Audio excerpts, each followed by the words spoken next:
தோடர் பழங்குடியினர் வந்து அவங்களுடைய புத்தாண்டை சிறப்பிக்கும் வகையில் மோத்வேத் அப்படின்ற அவங்களுடைய பாரம்பரிய திருவிழா வந்து பண்ணியிருக்காங்க. இந்த திருவிழா எதை பேஸ் பண்ணி இருக்கும் அப்படின்னா அவங்களுடைய பெண் கடவுளான தெங்கிஸ் அம்மனை வழிபடும் வகையில் வந்து இருக்கும். அவங்களுக்கான கோயில் பேர் என்னதுன்னா மூன்போ அப்படின்றத அந்த கோயில் பேர். அந்த கோயிலில் கடுமையான விரதங்கள் மற்றும் பிரார்த்தனையோடு இந்த திருவிழா வந்து நடைபெறும். மேலும் தோடர் இன மக்கள் வந்து நீலகிரி மலைப்பகுதியில் வாழ்கிற ஒரு திராவிட இனக்குழு வந்து சேர்ந்தவங்க.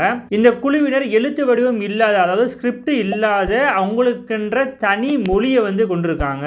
இதில் இந்திய அரசியலமைப்பு சட்டம் article 338 A NCST national commission for scheduled tribes அமைகிறத பற்றி பேசுது. இந்த NCST 89th constitution amendment act 2003 படி கொண்டு வரப்பட்டு February 19, 2004 வந்து அமெண்ட் ஆச்சு. நம்ம சேனல் கண்டிப்பாக உங்களுக்கு யூஸ்ஃபுல்லாக இருக்கும். ஸோ சப்ஸ்கிரைப் பண்ணி வச்சுக்கோங்க. TNPSC, UPSC, NTPSC எக்ஸாம் படிக்கிற உங்கள் ஃப்ரெண்ட்ஸுக்கு வந்து ஷேர் பண்ணிவிடுங்க. நன்றி.